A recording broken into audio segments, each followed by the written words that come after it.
Last Naik Suraj Singh ji Rewa से। राधे श्याम। जी। हे परमपिता परमेश्वर, ये अधम आपके सामने बैठने लायक नहीं है। शराब, मांस, अंडा, गुटखा, तंबाकू, सिगरेट आदि कर्म करता था। आपसे दोस्ती हुई, राधा रानी का नाम मिला, आपसे जब से मिला हूं ये सब गायब हो गया। महाराज ये सब इनका- छोड़ दिए। हाँ, बहुत बहादुर आदमी हो। महाराज इनका एक प्रश्न था कि ये और इनकी धर्मपत्नी ने लव मैरिज किया था, हाँ, प्रेम बढ़िया, विवाह कोई किया था, 9 साल तक रिलेशन में रहे, हाँ। बट पवित्र नहीं रह पाए। बहुत कठिनाई हुई, माता पिता की मर्जी से इन्होंने शादी कर दी। बट अभी आपका सत्संग सुनने के बाद इनको एकदम नहीं, पश्चाताप हो रहा है कि माता पिता की आज्ञा से शादी हो गया, वो जिससे प्यार किया उससे हो गया, बढ़िया। बट पहले अपवित्र हो गए थे। ऐसा था कि कह रहे अभी बहुत पश्चाताप हो रहा सबसे है। बढ़िया आप बात मना यह है करते कि जिससे आपकी मित्रता हुई वही आपकी अर्धांगिनी बनी, इसलिए उसमें हमें कोई शिकवा शिकायत नहीं। आप आनंद से चलिए और आपका जो प्रेम है वो और पवित्र प्रेम में बदल के दोनों भगवान के मार्ग की अनुसरण करने वाली भक्ति को हृदय में धारण करो और दोनों भगवान को प्राप्त हो तो तुम्हारा प्यार सार्थक हो गया। दोनों एक ही जगह पहुंच जाओगे श्री भगवान के पास। आजकल जो प्यार होता है ना वो सब दिखावटी और नौटंकी नाटक होता है। वासना की पूर्ति की, फिर ब्रेकअप ब्रेकअप ब्रेकअप कहते हैं। ये ब्रेकअप मतलब शरीर को तुमने क्या समझ रखा है? दोना पत्तल समझ रखा है? अरे ये जीवन चरित्र है। एक बार जिससे माना, जैसे मानो आपने प्यार किया, ठीक है, हाथ मिलाया आजीवन के लिए तो बढ़िया है, हमें कोई परेशानी नहीं।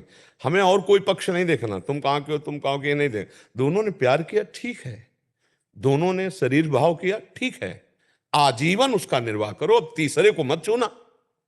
दोनों में पर अब आजीवन निर्वाह करो, बढ़िया, कोई बात नहीं, क्योंकि कलिकाल है, इसमें इतना ही निर्वाह हो जाए बहुत बड़ी बात है।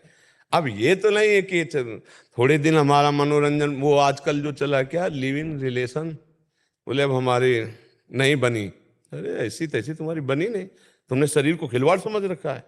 ये कौन सा मतलब संविधान चला, हमारी तो समझ में नहीं आता है कि यार महीना 2 महीना तुम्हें रखा, इसके बाद बोला हमारी पसंद के नहीं, फिर इनको रखा, फिर हमारी पसंद के नहीं। ये तो पूरा जीवन मनोरंजन में कट जाएगा।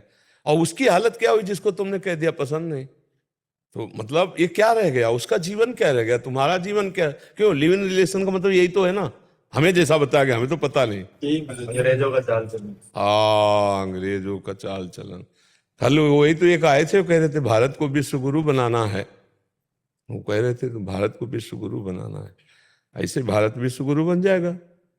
बेविचार नहीं बढ़ रहा हमारे भारत में, सोचो तो हम कैसे विश्व गुरु बन सकते हैं? कैसे बन सकते हैं जब हमारे घर में ही पोल है? तो हम घर के गुरु तो बन नहीं पा रहे हैं। विश्व को अपने प्रताप से, जैसे विवेकानंद जी गए ना तो कुछ मिनट तक सबको समाधिस्थ कर दिया, शून्य पे स्थित कर दिया। भारत का ऋषि गया तो किसी को होश ही नहीं रहे। और ये कहा मेरे बहन और भाइयों अंग्रेजी से ना, तो सबके चित्त में ऐसे लगा कि एकदम लूट लिया। और वो नव युवक शरीर, वो तेज, वो ब्रह्मचर्य भारत का जो ऋषि है उसका प्रभाव है। तब सबने माना कि हाँ विश्व गुरु के लिए तो मतलब, तो हमें लगता है कि प्रेम निषेध नहीं, हम भी नहीं करते, इस बात का निषेध नहीं करते। दोस्ती करो लेकिन आजीवन के लिए करो, ये हम पहले से कहते चले आ रहे हैं। हम दोस्ती का निषेध नहीं करते, लेकिन तब तक जब तक तुम्हारा ये निर्णय पक्का ना हो जाए कि तुम दोनों दोस्त आजीवन एक साथ रहोगे, तब तक उसको पवित्र रखो। अगर कहीं तुम्हारा मन बदल गया तो वो पवित्र जीवन लेके दूसरे की सेवा में तो जा सकती है, वो अपने अनुकूल वर्ण कर सकती है। आप फिर इसके बाद जब तुमने शरीर का प्रयोग कर लिया, फिर अब तुम्हारी पसंद नहीं रह गई, फिर तो तुम्हारे को स्वीकार ही करना होगा, ये नियम होना चाहिए। अब जो चल पड़ा है कि भाई हमारी पसंद, और लव मैरिज करने के बाद 1 साल के बाद तलाक, ये लव मैरिज किसे कहते हैं? क्या मतलब हुआ तुम्हारे लव का, तुम्हारे प्यार का, कि 1 साल दे और इसके बाद दोनों में झगड़ा हो, दोनों में तलाक? कैसा लव मैरिज भाई? प्यार का मतलब क्या होता है? तो आजकल के बच्चों का थोड़ा लव समझना चाहिए। आपको तो धन्यवाद है कि कम से कम उसका निर्वाह कर रहे हो, और आजीवन निर्वाह करना, और दोनों भगवान के मार्ग में प्रीता से चलना, भगवान का आश्रय लो और सुखी जीवन व्यतीत करने के लिए सहनशील बनो। उसकी गलती को आप सहन कर जाओ, आपकी कटुता को वो सहन कर जाए, गुस्सा आ हाँ, जाता है। छोटी मोटी आपस में बातें होती रहती हैं, उनको सहा जाता है। ऐसा नहीं कि किसी को, जहां घर गृहस्थी परिवार 4 लोग रहते हैं वहां कभी थोड़ा प्रतिकूलता हो जाती, कभी एक को गुस्सा आ जाती तो एक सह गया, कभी उसको गुस्सा आ गई तो आप सह गए। इसका मतलब अपना नतीजा संबंध विच्छेद तक नहीं पहुंचना चाहिए, अपना नतीजा घंटा आध घंटा में फाइनल हो जाना चाहिए। सॉरी, क्षमा करो, मुस्कुरा दिया वो पानी पानी हो जाएगी। अब आपको ये लग रहा है मैं पति हूं, मैं कैसे क्षमा मांगू, तो वो कौन है? वो भी तो परम पति का अंश है, कोई अंतर थोड़ी है, वो भी तो दैवी शक्ति है।